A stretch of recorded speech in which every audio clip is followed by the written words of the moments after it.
শোনো, এই যে 25 টাকা সবাই পাবো, সেটা আমরা 5 ভাগে ভাগ করে নেব। তাতে হয় কি, তুমি আমি এ ও সবাই 5 জনে 5 টাকা করে পাবো, বুঝলে? না না, তুমি নিজেকেই ঠকাচ্ছ। যদি পাঁচ 25 টাকাকে আমরা 5 ভাগে ভাগ করি, তাহলে আমি এ ও সবাই 14 টাকা করে পাবো। তুমি তো একদম গর্দভ দেখছি। আসো, এইখানে আসো, তোমাকে বোর্ডে কষে দেখাচ্ছি। দেখো, এই হলো 25, 25কে ভাগ করলাম 5 দিয়ে, হলো 5।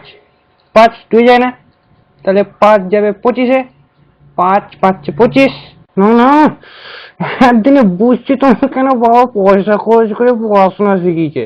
দেখো, 5, এই 25কে ভাগ করবো 5 দিয়ে, 5 2 যায় না, 5 তো বাবা 5-এ যায়, তো 5 একে 5 বেঁচে থাকলো 5 0 আর 2 20। তো 5 20, 4 5 20, তো হলো না? হ্যাঁ, 25কে 5 ভাগে ভাগ করলাম 14 পেলাম। কি যে বলো না, দাও তোমাকে আরেক ভালো করে বুঝাচ্ছি। দেখো, এই হলো 5, 5 5 5 25, বুঝলে? এইটুকু পড়া শিখেছো তুমি? হ্যাঁ, এত বছর ধরে পড়ালাম। হ্যাঁ, ছি। 14কে 5 দিয়ে গুণ করলাম, 4 5 20, 5 1 5, 20 5 25।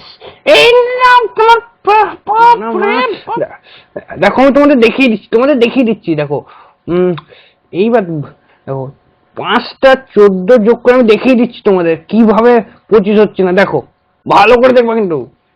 5টা 14 আমি যোগ করবো আর 25 হবে না। দেখো, 4 4 8 12 16 20 21 22 23 24 25 25।